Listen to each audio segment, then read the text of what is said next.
મહાપ્રભુજી એટલે કે ભક્ત દ્રોહે ભક્ત્યા ભાવે ભક્તેચ્છા અતિક્રમે કૃતે અશક્યવા સુશક્યવા સર્વથા શરણમ. ભક્ત દ્રોહે ભક્ત્યા અભાવે ભક્તિના અભાવમાં પણ શરણ છોડતા નહીં.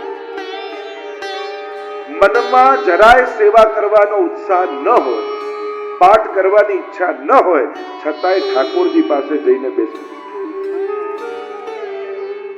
તો એટલે જ આપણે ત્યાં આજ્ઞા હોય છે. ઈચ્છા પ્રમાણે સેવા નથી થતી, આજ્ઞા પ્રમાણે થાય. ઈચ્છા પ્રમાણે કરો ને તો રોજ એમ થાય આજે 56 ભોગ જરૂર, કાલે એમ થાય કે અઠવાડિયું રજા પાડું સારું. મનનું તો આવું જ છે. પણ આજ્ઞા પ્રમાણે કરવાનો અર્થ ભલે મન નથી લાગતું, પણ વલ્લભની આજ્ઞા છે એટલે મારે કરવાનું. એ આજ્ઞા આપણું બંધન નથી, આપણા ભાવની સુરક્ષા છે. અમુક જગ્યાએ બંધાવવું એ બંધન રૂપ નથી હોતું, એ સુરક્ષા રૂપ હોય, એ સિક્યોરિટી રૂપ હોય. નાનકડી કુમળી વેળ ઉગી હોય ને લાકડીમાં બાંધી દો, કોઈને એમ થાય કે હમણાં તો ઉગી આને બાંધી દીધી, પણ એ લાકડી એનું બંધન નથી, એના વિકાસનો આધાર છે. એ લાકડીના ટેકે એ વેલનો વિકાસ થશે, યોગ્ય દિશાએ થશે. એમ મારો પ્રશ્ન તમને એ છે, તમારી શ્રદ્ધાની વેલને તમે કઈ લાકડીએ બાંધી? કોઈ દર્શનના નિયમ નહીં, કોઈ પાઠના નિયમ નહીં, કોઈ સેવાના નિયમ નહીં, કોઈ સામગ્રીના નિયમ નહીં, કોઈ મંત્ર જાપના નિયમ નહીં. કોઈ લાકડી તમારી શ્રદ્ધાના વેલ માટે ખરી? અમારો પ્રશ્ન તમારા માટે. તમે જ ઉત્તર તમારો ગોતજો કે મારા જીવનમાં શ્રદ્ધાની વેલના વિકાસ માટે મેં કઈ લાકડી રોકી, કયો નિયમ લીધો છે? પ્રાય આપણે બધા નિયમને બંધન રૂપે જોઈએ છે. બંધન નથી, આ વિકાસના આધાર છે, આ શ્રદ્ધાના આધાર છે. અને શ્રદ્ધાનો આધાર માની એમ વિચાર કરો કે મેં નિયમ લીધો યમનાષ્ટક કરવાનો, હવે હું બંધાઈ ગયો, રોજ કરવું પડશે. સુરક્ષા રૂપે જો રોજ હું એક યમનાષ્ટક કરું છું ને, અને એક યમનાષ્ટક કરવામાં માંડ મને 5 મિનિટ લાગે છે, પણ એ 5 મિનિટ યમનાષ્ટક કરું ને તો 24 કલાક યમનાજી મારી રક્ષા કરે છે. એક માળા ફેરવવામાં મને 2 મિનિટ 5 મિનિટ લાગે, પણ એક અષ્ટાક્ષરની માળા કરું ને 24 કલાક ઠાકોરજી મારી રક્ષા કરે. સુરક્ષા રૂપે જ્યારે તમે ભગવત નામને સ્વીકારશો, ત્યારે તમને કરવાનો કંટાળો નહીં આવે, કરીને સુરક્ષા લાગશે કે હા, આજે મેં યમનાષ્ટક કર્યું છે, મારું કોઈ બગાડી શકે નહીં. આજે મેં ભગવત નામ માળા ફેરવી છે, મારું કોઈ અહિત કરી શકે નથી. આ રીતે સ્વીકાર કરો ભગવત નામને, ભગવત ભક્તિને, ભગવત ભજનને, ભગવત સેવાને. આ મારી સુરક્ષા છે. અડધો કલાક ઠાકોરજીની સેવા કરું છું અને એમને પ્રસન્ન કરું છું ને, અને એ રાજી થાય છે ને, તો મારા ઉપર આખી દુનિયાના આશીર્વાદ મને મળી જાય. મારું કોઈ અહિત નથી કરી શકતું, મારા દુર્ભાગ્યો મારા ઘરમાં પ્રવેશી શકતા નથી, કારણ હું નિત્ય પ્રભુની સન્મુખતા રાખું. જે પ્રભુની સન્મુખતા રાખે ને, દુર્ભાગ્યો એના ઘરમાં પ્રવેશી ના શકે. અને એટલા માટે સુરક્ષા રૂપે તમારી ભક્તિને સ્વીકારો, તમારા નામ, તમારા ભજન, તમારા નિયમને અપનાવો, તો કરવાનો કંટાળો નહીં આવે, કરીને સુરક્ષિત મહેસૂસ કરશો. ઉલટાનું નહીં કર્યું હોય ત્યારે તમને એમ લાગશે આજે યમનાષ્ટક થયા નથી, ક્યાંક મારું મન વિપરીત દિશામાં ન જતું. કારણ કે આજે મને બચાવનારું કોણ?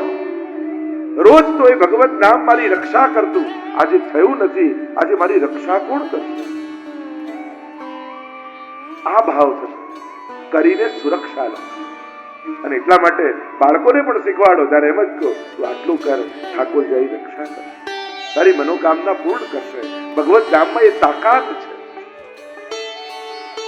કહ્યું કે ગોપોના ભરોસે ગોકુલને છોડીને આવ્યા, એમાં કઈ ઉત્પાત થશે એવો ડર બને છે. મનના ભરોસે મૂક્યું. અને એટલા માટે મન તો એવા ઘોડા જેવું છે કે લગામ તમારા હાથમાં હોય તો તમે ઈચ્છો ત્યાં ઘોડો જાય, લગામ છૂટી જાય તો ઘોડો લઈ જાય ત્યાં તમારે જવું પડે. અત્યાર સુધી મન દોડાવે ત્યાં દોડી છે. મનની લગામ હાથમાં રાખે. આ મન જે આનંદ આપી શકે છે, અને મન એ જ પતનમાં પણ લઈ જઈ શકે છે. મન એવા મનુષ્યાણામ કારણમ બંધ મોક્ષયો. શાસ્ત્રએ કહ્યું મન જ બંધન અને મુક્તિનું કારણ છે. જો તાળાની ચાવી એક જ હોય, એનાથી જ ખુલે ને એનાથી જ બંધ થાય. મહત્વનું એ છે કે ફેરવો છો કઈ બાજુ. મન પણ એવું જ છે. મનને શેના માટે તમે ઉપયોગ કરો છો? એ તો એની ચંચળતા કેટલી કામ. અહીંયા બેઠા બેઠા 2 મિનિટમાં નાથદ્વારામાં દર્શન કરીને પાછું આવી જાય. અહીંયા બેઠા બેઠા ગિરિરાજજીના દર્શન કરીને આવી જાય. ન ટિકિટ કપાવવી પડે ને ક્યાંય દોડાદોડી કરવી પડે. આ મનનો ફાયદો છે. એટલે ચંચળતા ખરાબ નથી જો દિશા સાચી હોય તો. બાકી હેલ્ધી મનનું લક્ષણ જ છે કે જે ચંચળ હોય. મનની વ્યાખ્યા શાસ્ત્રોએ કરી સંકલ્પ વિકલ્પાત્મક મન. જે સંકલ્પ ને વિકલ્પ કરે એનું નામ મન. અને નિશ્ચયાત્મિકા બુદ્ધિ, જે નિર્ણય લે એ બુદ્ધિ. મન બુદ્ધિ ચિત્ત અહંકાર આ 4 અવસ્થાઓ છે. એટલે ચંચળતા ખરાબ નથી, એ તો એનું સ્વાસ્થ્ય છે. કારણ સ્થિર મન તો 2 જણાનું હોય, કાં કોઈ બહુ મોટો યોગી હોય એનું, કાં ડિપ્રેશનમાં હોય એનું, જેને કોઈ ઈચ્છા જ ન જાગે. ઈચ્છાઓ જ મનનું સ્વાસ્થ્ય છે. પણ એ ઈચ્છાઓ મનોરથ બને એ લેવલ પર જો મનને લઈ જશો તો આ જ મન તમારા ઉદ્ધારનું કારણ થઈ જશે. આ ભાગવતજી તમને તમારા લેવલથી ઊંચું કરે. અત્યારે આપણું સ્તર કામનાઓના સ્તરમાં છે, પણ ભાગવતજી સાંભળશો તો કામનાઓમાંથી તમને ભાવનાઓમાં લઈ જશે. વિવિધ ભાવનાઓ બની જશે તમારી કામનાઓ. અત્યારે ભોગ દ્રષ્ટિ છે, પછી ભોગ ધરવાની દ્રષ્ટિ આવી જશે.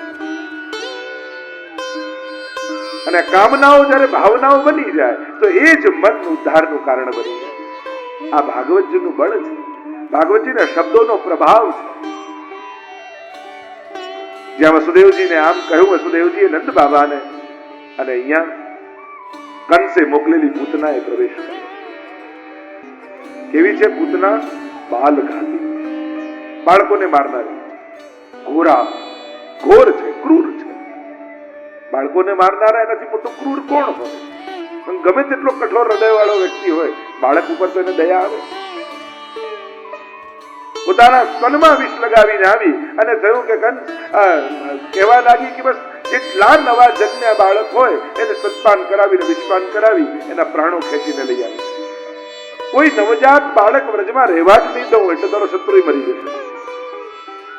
મહાપ્રભુજી આજ્ઞા કરે. આ અવિદ્યા પૂતના છે. પૂતના એ અવિદ્યાનું પ્રતીક છે.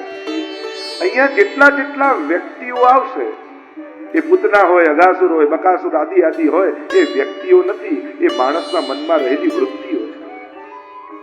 અને આ વૃત્તિઓને ભાગવત રૂપી ભગવાન માનશે. અને એટલા માટે જયારે કથા સાંભળો ને, અને એવી કથા હોય કે પૂતનાને મારી, એટલે આપણે એવો ભાવ કરવાનો કે આ કથા રૂપી ભગવાને મારી અંદર રહેલી અવિદ્યાને મારી દીધી. ભગવાને ધેનુકાસુરને માર્યો તો આપણે એવો ભાવ કરવાનો મારો દેહાધ્યાસ ભગવાને મારી દીધો. અવિદ્યા રૂપ, અવિદ્યા એટલે મારું અને તારું. મહાપ્રભુજી કે પંચ પર્વ અવિદ્યા છે. 5 પર્વ વાળી છે. દેહાધ્યાસ, પ્રાણાધ્યાસ, ઇન્દ્રિયાધ્યાસ, અંતઃકરણાધ્યાસ અને સ્વરૂપ વિસ્મૃતિ. આ 5 અધ્યાસ વાળી પૂતના અવિદ્યા છે. અવિદ્યાના 5 પર્વ કયા? એક દેહાધ્યાસ, તેને જ સર્વોપરી જાણીને જીવવું. આ દેહ છે તો જ બધું છે, દેહ ગયું પછી કાંઈ નથી, જે છે મોજ મજા કરી લો, પછી તો મરી જવાનું છે. કેવલ દેહને કેન્દ્રમાં રાખીને જીવવું એ દેહાધ્યાસ. પ્રાણાધ્યાસ, યોગીઓને પ્રાણાધ્યાસ થાય.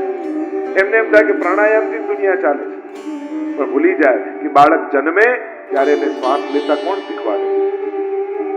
કોઈ એવું પ્રેક્ટિસ કરાવે છે બાળકને કે પહેલા એકવાર કુંભક કર, પછી રેચક કર, ને શ્વાસ અંદર લે, પછી છોડ, ને આવું કઈ પ્રેક્ટિસ આવે કે હવે લીધા કર. આ રીતે કોઈ શ્વાસ લેતા સહજ લે. એને કોણ શીખવાડે? એ શ્વાસ લે છે કે લેવાય છે? અમુક વસ્તુ આપણે કરતા નથી, એ થતી હોય. નહીં તો 10 પ્રાણાયામ કરવાનું કહીએ તો થાકી જાય. પણ જન્મે ત્યારથી શ્વાસ લે છે માણસ, ત્યારે થાક લાગે છે? કારણ કે લેતો નથી, આ તો લેવાઈ રહ્યું છે. જીવન ચાલી રહ્યું.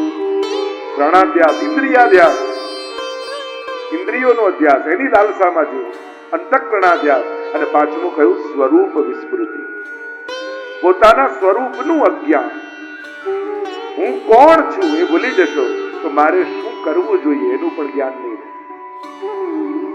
તમે પોતાની જાતને શું માનીને જીવો છો? શું એક સાધારણ મનુષ્ય? શું કેવલ એક સંબંધી? શું કેવલ એક વ્યાપારી? કે તમે તમારી જાતને મહાપ્રભુજી શીખવાડે છે કે તું હરિનો દાસ છે. આપણું જીવન કઈ વિચારધારાથી જીવવું જોઈએ? એક વૈષ્ણવ સેવકાનામ યથા લોકે વ્યવહાર. હું ઠાકોરજીનો દાસ છું. એટલે વ્યક્તિ બનીને, સંબંધી બનીને ન જીવો, હરિના દાસ બનીને જીવો. જીવનમાં શાંતિ આવે. જીવનમાં જાગતા પ્રશ્નો બધાને જાગે. અનેક પ્રકારના પ્રશ્નો જીવનમાં આવે, સારા ખોટા નબળા પ્રબળ અનેક પ્રકારના મૂંઝવણો ને પ્રશ્નો સામે આવે. વ્યક્તિ બનીને સમાધાન કાઢવા જશો ને તો અશાંતિ આવશે, પણ વૈષ્ણવ બનીને સમાધાન કાઢશો ને તો જીવનમાં શાંતિ આવશે. ગમે તેવી મૂંઝવણ જીવનની સામે આવી હોય ત્યારે વ્યક્તિ બનીને ન વિચારે હું મહાપ્રભુજીનો સેવક છું, ઠાકોરજીનો દાસ. અને આવા સંજોગમાં એક વૈષ્ણવે શું કર્યું? આવો પ્રશ્ન પોતાની જાતને કરો. વૈષ્ણવ શું કરે? આવા સમય પ્રભુનો એક ભક્ત શું કરે? એ રીતે વિચારશો ને તો બહુ સારા ઉકેલ જીવનમાં મળશે. પણ હું પેલાનો મિત્ર, હું પતિ, હું પત્ની, હું વ્યક્તિ, હું બિઝનેસમેન, આ રીતે લૌકિક પરિચયથી સંસારના સમાધાન કાઢવા જશો તો સંઘર્ષ સિવાય બીજું કાંઈ નહીં. વૈષ્ણવ બનીને કાઢશો તો ત્યાગવાની, છોડવાની, સહન કરવાની વૃત્તિ આવે. વ્યક્તિ બનીને સમાધાન કાઢશો તો લડવાની વૃત્તિ આવે. જીવનમાં શાંતિ જોઈએ છે કે અશાંતિ એ આપણે નક્કી કરવાનું. અને એટલા માટે પોતાના સ્વરૂપનું અજ્ઞાન એ બહુ મોટું અજ્ઞાન. હું કોણ છું? જયારે રામાયણમાં પણ, વાલ્મીકી રામાયણમાં પણ જયારે હનુમાનજી રામચંદ્રજીને મળ્યા અને રામચંદ્રજી આ પ્રશ્ન કર્યો, કોણ છે? હનુમાનજીએ બહુ સુંદર ઉત્તર આપ્યો. દેહ બુદ્ધ્યા તુ દાસોહમ, જીવ બુદ્ધ્યા તુ વંશકઃ, આત્મ બુદ્ધ્યા ત્વમેવાહ મિતિ મે નિશ્ચલામતિ. દેહ બુદ્ધિથી હું આપનો દાસ છું, જીવ બુદ્ધિથી આપનો અંશ છું, પણ આત્મ બુદ્ધિથી હું આપનો સ્વરૂપ છું. મહાપ્રભુજી આપણને સમજાવે છે તું હરિનો દાસ, સેવક છે. અને સેવક બનીને જીવ તો જીવનમાં શાંતિ આવે. અહીંયા પંચપર્વા વિદ્યા રૂપ પૂતનાએ ગોકુળમાં પ્રવેશ કર્યો. સુંદરીનું રૂપ લઈને આવી છે. જેટલા નવજાત શિશુ હતા મોકો ગોતે સ્તનપાન કરાવે અને પ્રાણોના કર્ષણ કરી. અને બાળકોના પ્રાણ લેતી લેતી પૂતના નંદાલયમાં પ્રવેશ કરે. અને એવું સુંદરીનું રૂપ છે કે જાણે યશોદાજીને તો એમ લાગ્યું કે આંખની રાણી આવી છે મારા લાલનના દર્શન કરવા માટે. પણ જ્યાં પૂતનાએ પ્રવેશ કર્યો નંદાલયમાં, એ સાથે ઠાકોરજીએ પોતાની આંખો બંધ કરી દીધી, નેત્રો બંધ કરી દીધા. અનેક અનેક અર્થો સંતો મહાત્મા આચાર્યોએ કર્યા કે પ્રભુએ નેત્રો કેમ બંધ કર્યા, એને દ્રષ્ટિ કેમ ના આપી. એક અર્થ તો એમ કર્યો કે આ બાલઘાતીની છે, આનું મુખ જોવા જેવું નથી. બીજો અર્થ એમ કર્યો કે પ્રભુ આંખ બંધ કરીને વિચાર કરે કે આ સ્તનપાન કરાવવા આવી તો મારી માં કેટલી, યશોદાજી, દેવકીજી, રોહિણીજી, તો શું આ ચોથી માં છે મારી? એક અર્થ એમ કર્યો કે આ તો પુષ્ટિ લીલા છે. અને પુષ્ટિ માર્ગનો એ નિયમ છે. ઠાકોરજી કહે કે અહીંયા ગુણ ગ્રહણ કરીશ પણ દોષોનું દર્શન નહીં કરવું જોઈએ. વિષ લગાવવું એ દોષ છે, સ્તનપાન કરાવવું એ ગુણ છે. ગુણ ગ્રહણ કરીશ, દોષ દર્શન નહીં કરીશ. એટલે પ્રભુએ નેત્રો બંધ કર્યા. એક અર્થ એમ કર્યો કે ઠાકોરજી આંખ બંધ કરી મહાદેવજીને બોલાવે છે અને કહે છે કે હું તો માખણ મિશ્રી ખાવા ગોકુલ આવ્યો છું, વિષપાન કરવાનું કામ તો આપનું છે, આપ આવો પીઓ. અનેક અનેક અર્થો કરે. આચાર ચરણાર્થ બતાવે કે પ્રભુની દ્રષ્ટિમાં જ્ઞાન છે અને પૂતના અવિદ્યા છે. અને જો જ્ઞાન રૂપી દ્રષ્ટિ અવિદ્યા પર પડે ને તો પૂતના ત્યાં જ ખતમ થઈ જાય. એટલે પૂતના વધની પછી લીલા ન થાય. એટલે ઠાકોરજી નેત્રો બંધ કરી.